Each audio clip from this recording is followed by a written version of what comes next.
This video has been sponsored by Squarespace. More on that later. Tolkien is obviously a huge name in the realm of fantasy literature. His works have been dubbed the best of the 20th century, and he's been called the father of modern fantasy. What's interesting, though, is that despite all this acclaim and notoriety, he's really only known for effectively 2 books. He came out with The Hobbit, which was a landmark in children's fantasy literature, and then, of course, there was The Lord of the Rings. And yes, The Lord of the Rings is published as 3 books, but it was intended by Tolkien to be 1 book. Publishers just insisted that it be split up a bit so that people weren't carrying around books like this.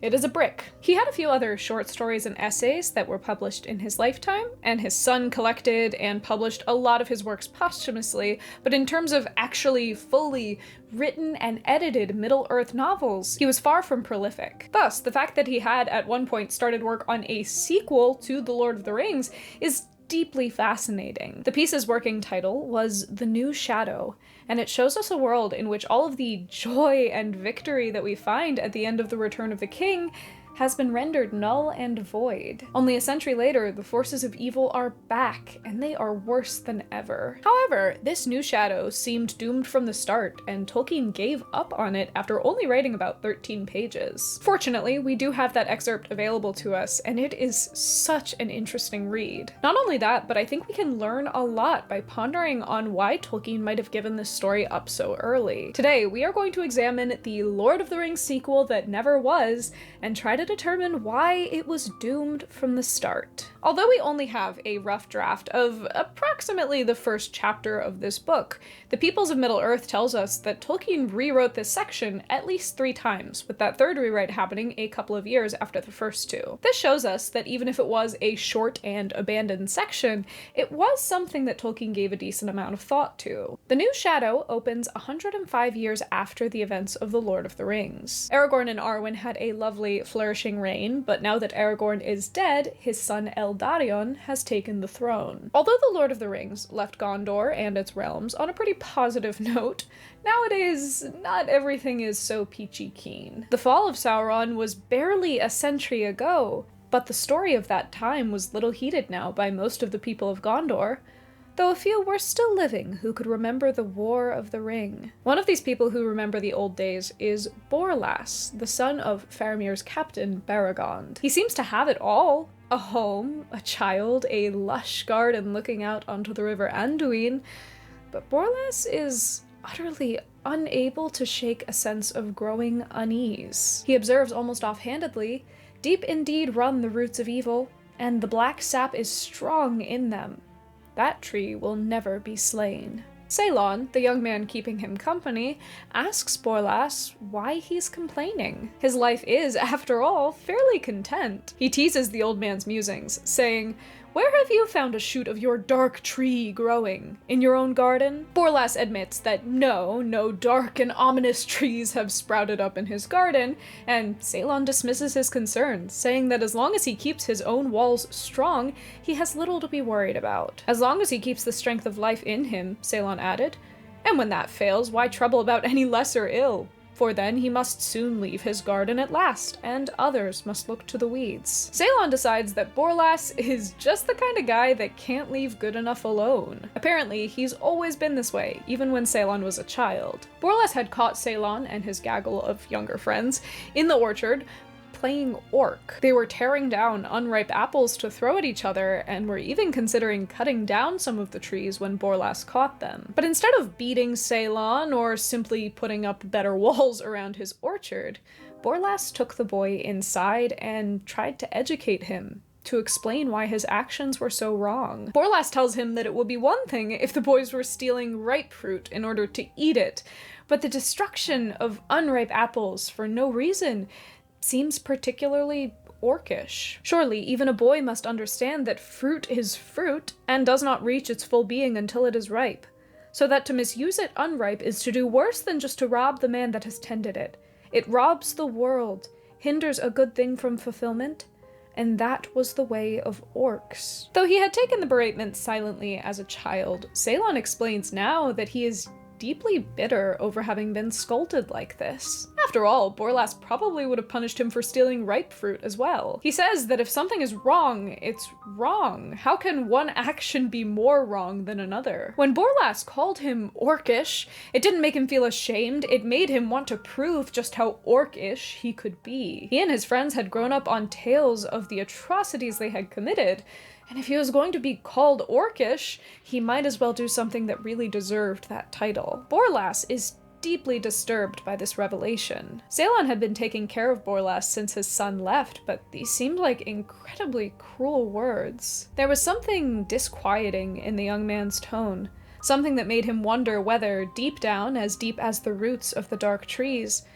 the childish resentment did not still linger. Borlas refuses to back down, insisting that the needless destruction of unripe fruit is orcs' work, but Ceylon replies saying that it's also men's work. After all, men needlessly destroy all the time. Think of trees. To trees, all men are orcs. Do men consider the fulfillment of the life story of a tree before they cut it down? If trees were the judges, would they set men above orcs? But trees are not judges, Borlas argues. The children of the One are the masters. As the stewards of the land, the children of Iluvatar, second only to elves, human beings take priority. If even the smallest child needed to be kept warm, a man would be justified in cutting down a tree to save them. It would be wrong, of course, to cut down a tree for no reason, but humans and trees are not equivalent. The difference between men and orcs is twofold. They have justification, and they have self-control. He argues that men only take what they need and what they deserve, but orcs did harm with delight to all things that could suffer it, and they were restrained only by lack of power, not by either prudence or mercy. He tries to change the subject, saying that they've been debating long enough, but Ceylon pushes forward, tearing away the layers of metaphor to reveal what Borlas has truly been worried about. Evil has been spreading in Gondor, and they are both keenly aware of it. Ceylon's voice sank low and could scarcely be heard above the murmur of a sudden chill wind in the leaves as the sun sank behind Mindoluin. You have heard the name. With hardly more than a breath he formed it. Of Herumor. Ceylon is a bit surprised by Borlas's shocked silence and the clear recognition in his eyes. Evidently the call of Herumor is spreading, even to the old and curmudgeonly. He takes this as a sign of the cunning of the followers of Herumor, those who have heard the call and answered it. As their suspicions mount, questions being fired back and forth, the two fall into a deadlock, neither willing to give the other a straight answer. Ceylon refuses to admit what this group has planned until Borlas tells him how he first heard of Herumor. Borlas refuses to answer that until Ceylon tells him whether or not he is part of the cult. But to answer that, Ceylon wants to first know if Borlas has also answered the call. Borlas is floored by this suggestion, wondering how Ceylon could possibly even say that considering the conversation that they just had. He has clearly condemned this growing evil and would never join it. Ceylon too takes offense to this suggestion. Is Borlas implying that just because a boy steals apples and wants to question the limits of traditional morality, that automatically means he's going to join an evil cult? But as for me, you would say, said Ceylon, my words might make me doubtful. Because I defended a small boy who threw unripe apples at his playmates for the name of orc, or because I spoke for the suffering of trees at the hands of men?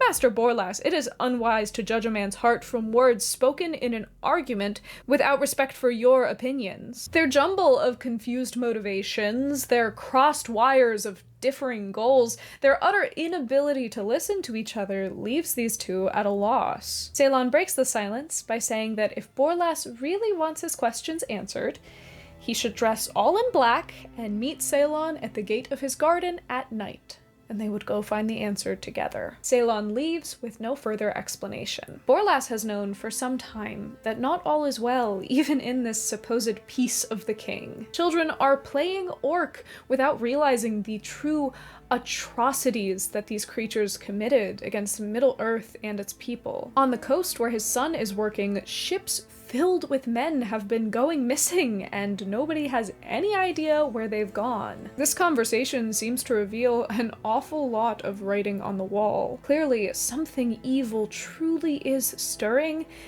and young Ceylon has probably fallen prey to it. So why would he invite Borlas out that night? What does he hope to gain? He knows that Borlas is very set in his opinions and will never willingly turn his way to evil.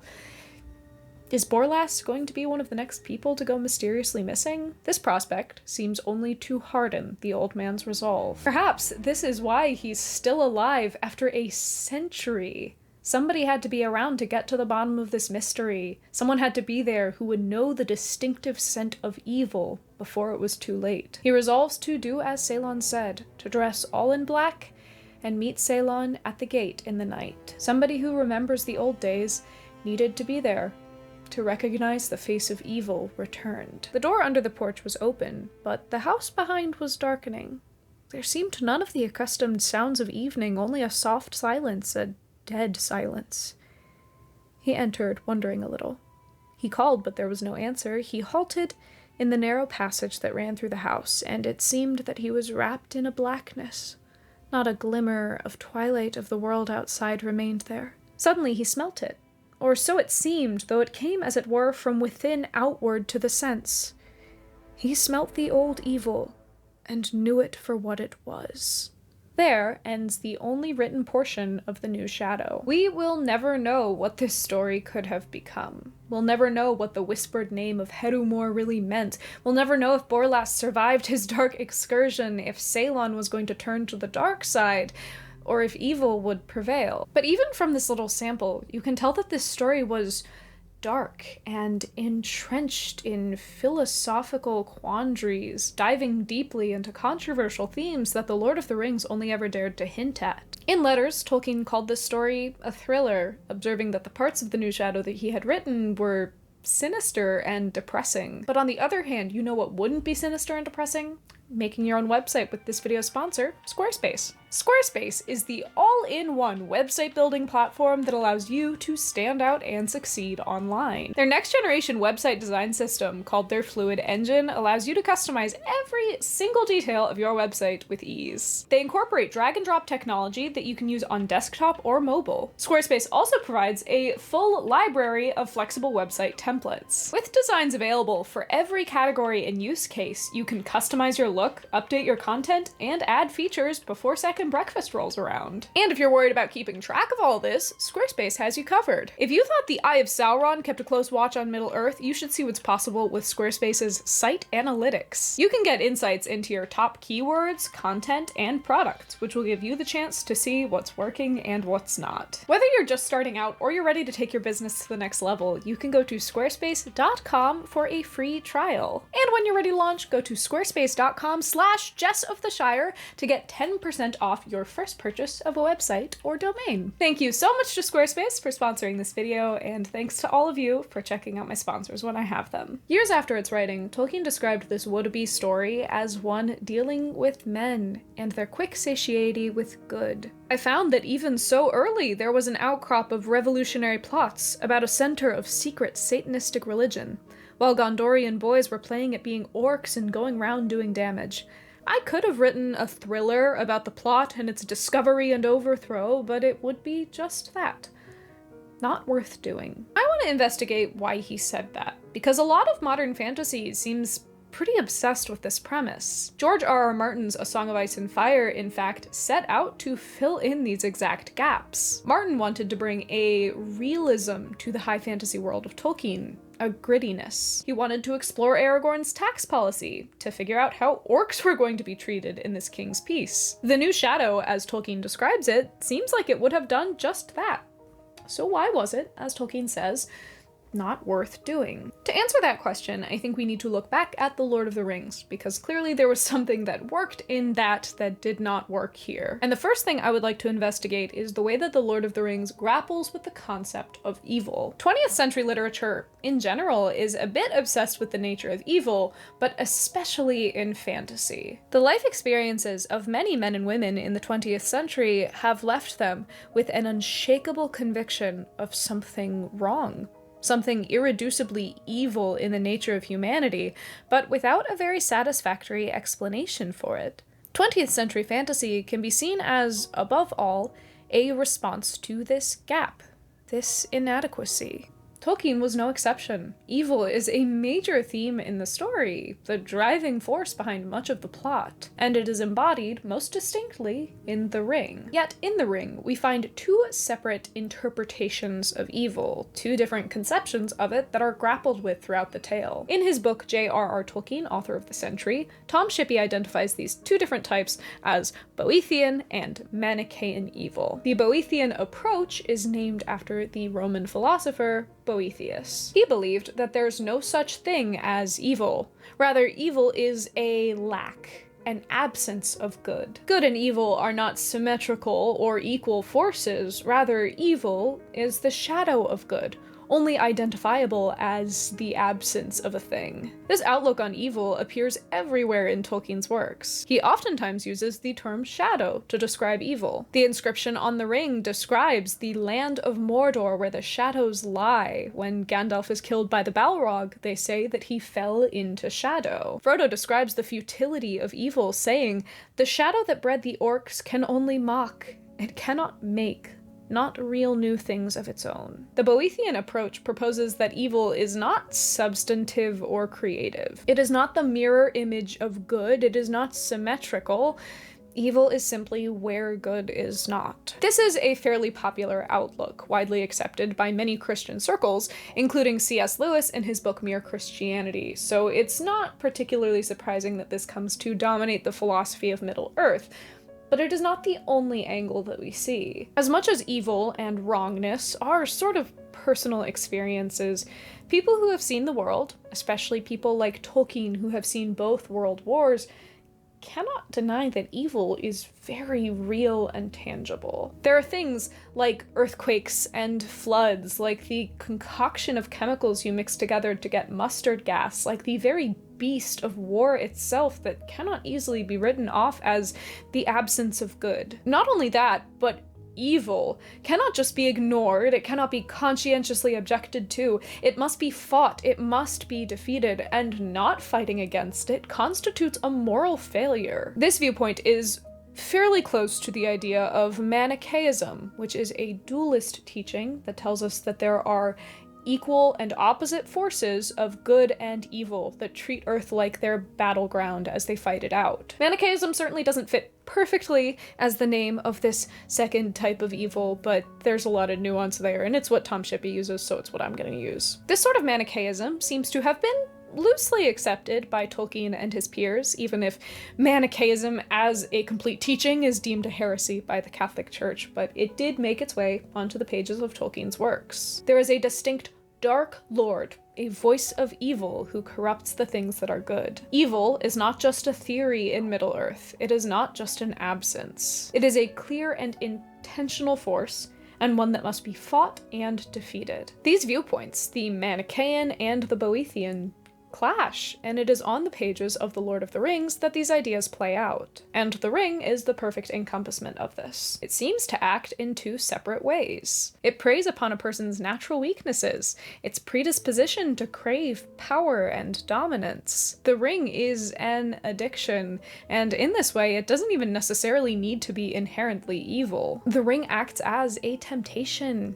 It calls people to stray away from the light, to walk into the shadow. It brings out the evil in themselves, and in that way, it is very Boethian. However, the Ring is not neutral. It is not simply addiction preying on the darkest parts of yourself. It is distinctly evil, an arm, a right hand of the Dark Lord, tempting you towards darkness. This is not a straightforward addiction because the Ring has a will of its own. It is tugging on you, pulling on you, asking you to use it again and again to give yourself away to darkness. The idea is that on one hand, the Ring is a sort of psychic amplifier, magnifying the unconscious fears or selfishness of its owners, and on the other, that it is a sentient creature with urges and powers of its own, are both present from the beginning and correspond to the internal Boethian and external Manichaean theories of evil. The Ring is a prime example, but all through The Lord of the Rings, we see these two types of evil battling it out, neither coming out as a clear winner in the end. It is left as an open-ended question, a paradox that cannot be answered or solved by The Lord of the Rings. And this works in The Lord of the Rings because this question I don't think it needs to be answered by the story. No matter the precise definition of evil, it is defeated by our heroes. And that's because this question is not the crux of the story. It's just one of the many threads that weave together and form the backbone of the Lord of the Rings theming. It is prominent, but not pressing, and this means that we can still have a satisfying ending, even though this question is asked and never answered. The New Shadow, though, at least what we have of the work, dives into this question of evil head first. It's clearly a major preoccupation for Borlas, who spends basically this whole section wondering about evil and whether or not mankind is doomed to it forever. Rather than simply framing evil as the enemy, as something that needs to be overcome and defeated, the question of evil, its shape and form down to the minutiae, seems to be the point of this narrative. This first chapter is basically just a long philosophical debate about what evil is and what it means to be evil. Borlas, who is plagued by its shadow, and Ceylon, who is newly being seduced. In The Lord of the Rings, we are presented with a world that clearly knows the difference between good and evil, but in The New Shadow, these lines are not so clear. Now, that's not to say that this would have been impossible to write. Countless works focus on this subject, especially in 20th century literature. However, I'm not sure that this is a question that Tolkien ever really wanted to answer. He saw this precipitous balance between Boethian and Manichaean evil as something that nobody could really solve, which is why he left it so ambiguous in The Lord of the Rings. I believe that The New Shadow, at least the shape it was beginning to take, started to corner Tolkien. Even in the very earliest days of this story, he saw the writing on the wall, that this story was going to force him to make firm conclusions about the nature of evil that he had not fully figured out himself. This may have been one of the things that led him to putting down this story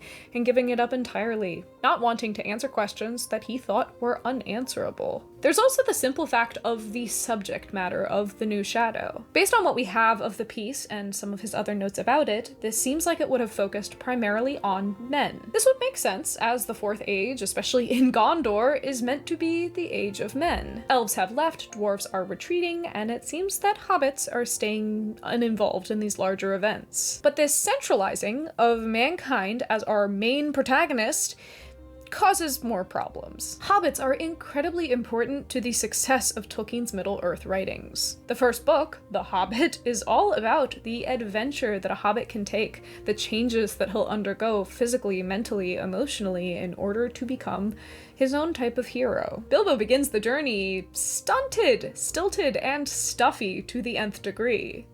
That's a tongue twister. He's someone who has become so bogged down in everyday domesticity and consistency that the Tookish side of him, the side that longs for adventure and danger, has become shriveled and starved. Through the course of this adventure, we see Bilbo blossom, being praised for his very hobbitish traits, his stubbornness and his completely unwavering goodness. The Lord of the Rings only expands on this role and makes it more important. Middle-earth is not saved by elves or men or dwarves or wizards. It's saved by hobbits, who are humble and grounded enough to withstand even the worst of the buffeting forces of evil. And hobbits are, even more so than humans, the most human characters in Middle-earth. They're based on the everyday, humble, British countryside folk that Tolkien was familiar with, and that makes them the perfect audience stand-in. Though they are part of Middle-earth, it is also alien to them, and so we get to experience it through their fresh eyes. Thus, I think it becomes difficult to tell a true Middle-earth story without the grounding effect of the Hobbits. We can see this issue arise in the Silmarillion. The Silmarillion was never published in Tolkien's lifetime, but that wasn't due to abandonment, like The New Shadow. It was because he had not finished perfecting the work for publication. The Silmarillion is fabulous. It's a masterclass in history, fantasy, storytelling, but it's not really an unpopular opinion to say that it's a bit dry and not nearly as compelling as The Hobbit or The Lord of the Rings. This is partly because it lacks the focus given by hobbits. Without them as the audience stand-in, as someone that needs to be told all of this knowledge, information can't be learned, it can't be discovered, it has to be listed. And although the stories in the Silmarillion are grand, they also are a bit inaccessible. How are we, as regular, everyday people sipping tea in our dressing gowns, supposed to relate to Luthien, the most beautiful creature in the entire world who sings a song and dances before the Dark Lord Morgoth himself? How are we supposed to relate to Turin, who impregnates his own sister and fights dragons? I believe that the New Shadow could have suffered a similar fate to the Silmarillion. Without hobbits to center this tale, it may have felt cold and inaccessible. Tolkien's men and women are not just men and women like you and me. I would actually argue that humans in Tolkien's works are meant to be more reflective of ancient heroes from epics like Beowulf or Odysseus, who, if my memory serves me correctly, are both technically human, but they're not meant to be related to, they're meant to be looked up to. Although Borlas and Ceylon aren't poorly written, even in this short excerpt,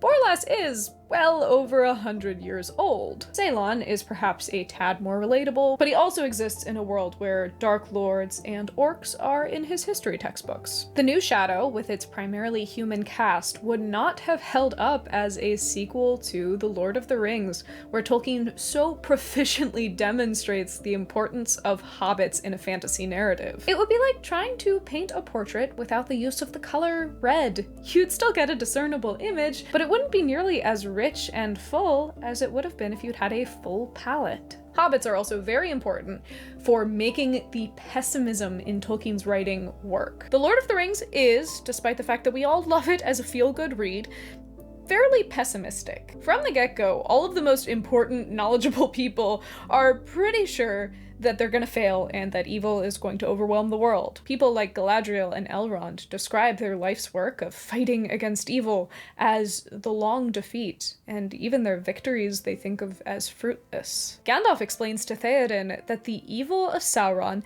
cannot be wholly cured nor made as if it had not been. They understand that there is a very certain inherent bitterness to the world, that this battle will cost them dearly, and that even then, evil can never be fully cleansed from Middle-earth. This seems to be an idea that was embraced by the New Shadow, as Borlas calls the tree of evil unkillable. He says that that tree will never be slain. And yet, in The Lord of the Rings, we find an answer to this pessimism in the form of the Hobbits. They embody a new type of bravery, one that isn't tricked by false promises of a perfect world, one that chooses to persist anyway. Tom Shippey describes Sam as the perfect embodiment of this trait. He never had any real hope in the affair from the beginning, but being a cheerful hobbit, he had not needed hope, as long as despair could be postponed. Sam's hopeless cheer forms an image, of course, which, above all, can carry on in the complete absence of any trust in luck. But the New Shadow has no hobbits. And without hobbits and their unrelenting persistence in the face of unbeatable odds, how was the New Shadow ever supposed to end happily? The Lord of the Rings, for all of its pessimism and its brutality and its darkness, works because of its ending. It was an ending so happy that he needed full chapters in order to tie up all these loose ends. It was an ending that Tolkien coined as eucatastrophic, a word which means the opposite of catastrophe. Tolkien describes a eucatastrophic conclusion as the sudden happy turn in a story which pierces you with a joy that brings tears. It produces its peculiar effect because it is a sudden glimpse of truth. Your whole nature, chained in material cause and effect, the chain of death, feels a sudden relief, as if a major limb out of joint has suddenly snapped back. It perceives that this is indeed how things really do work in the great world for which our nature is made. Tolkien sees this happy ending, the sudden fixing of everything that was wrong with the world, as essential to the function of the rest of the story. He intends his work to be a reflection of a higher reality, a distinctly Christian worldview in which all of the evils of the world, no matter how insurmountable they seem to us, they will one day be made just by a higher power. Not all of these endings will be pleasant or cheerful, but they will be right, and they will be happy in a much deeper sense. Every ending presented in The Lord of the Rings, the unexpected tumbling of Gollum and the ring into the fire, the victory and crowning of Aragorn, the romance of Éowyn and Faramir, the saving of the Shire, the death of Saruman, Frodo leaving Middle-earth, it is all distinctly right. It was a happy ending. Something that would have been complicated by the presence of a sequel that seems to take a look at this very complete eucatastrophic ending and tack on a very ominous for now. And it's not that the end of The Lord of the Rings rules out the possibility that evil will return. Throughout the tale, Tolkien makes it clear that everybody, even really, really cool people, they're fallible. Evil, Tolkien makes it clear, will never really leave. It is a force, it is an absence, it is something that cannot be removed from the human experience. It's a root that will always spring back up to a tree, just as Borlas says. And yet, we know this. Do we really need Borlas to spell that out in order for us to figure that out? No. We all see the world for what it is. We see that it is endlessly fallible, that it is wrought with evil, no matter how hard we try to fight it. I think that Tolkien shut down the New Shadow so early because he saw that it would be futile. If you want a story about how all good things come to an end and evil is an inherent part of the human condition, you don't really need to look far into literature. The Lord of the Rings manages, against all odds, to tell a story that is both realistic and ends happily. Tolkien wrote a realistic, heart-wrenching story that has a good ending, an ending that he saw as true, even if that particular truth is a little bit far off in humanity's timeline. Thus, a sequel in which he undoes all of this good just to retread a familiar diatribe about the inherent evil of humankind, it wasn't needed, and it seems to go against his overall goal, to tell a story that brings people closer to the fundamental truths that he saw in the universe. The New Shadow is not an inherently bad story or concept. I have read some just remarkable takes on the idea. Joe Abercrombie's The First Law trilogy is an amazing, grim, dark fantasy world in which very little goes as you would expect, and everything else goes so much worse than you could ever imagine. And yet, it is an incredibly well-written series with characters that are so compelling that you want to keep coming back to them, and the brutality really does become cathartic. Countless pieces of writing have shown that you can do a lot by taking a traditional fairy tale happy ending and saying, okay, but what happened after happily ever after? However, it seems that Tolkien just didn't need to go down this route. He had clearly expressed the conflict of the nature of good and evil in The Lord of the Rings, and he was perfectly happy to leave that question unanswered in his writing. His stories worked best because of his Hobbits, which kept the stories grounded and centered, so why write something that spins off into the stratosphere of philosophical musings? The end of The Lord of the Rings was so satisfyingly right that do you really need something that makes explicit what happens after this, instead of just letting every reader's imagination fill the gaps? A sequel like this, a story like this, was always doable. It just was, as Tolkien said, simply not worth doing. Perhaps we should just take this as a lesson to storytellers and those who love stories that sometimes it's okay to leave well enough alone. Now, that being said, I would pay frankly obscene amounts of money to travel to an alternate universe where Tolkien did finish off The New Shadow. The premise alone is super neat, and the dark tone is very interesting for Tolkien, and I would have loved to see what he would have done with it. But as that is impossible, for now, I am pretty happy with how things turned out. I would love to know if you guys have heard of The New Shadow before and whether or not you would ever want to see it completed, so please let me know in the comments. If you did enjoy this video and maybe you learned something, consider giving it a like because it really helps me out. And if you want to catch the videos that I make every single week right here on the channel, feel free to subscribe and hit the notification bell. Videos like this are made possible and much more fun by my patrons, so if you would like to consider joining my Patreon, it is linked below. Thank you again to Squarespace for sponsoring this video. Be sure to check out their links below, and thanks to all of you for joining me this week. I hope that you have a very happy, hobbity day.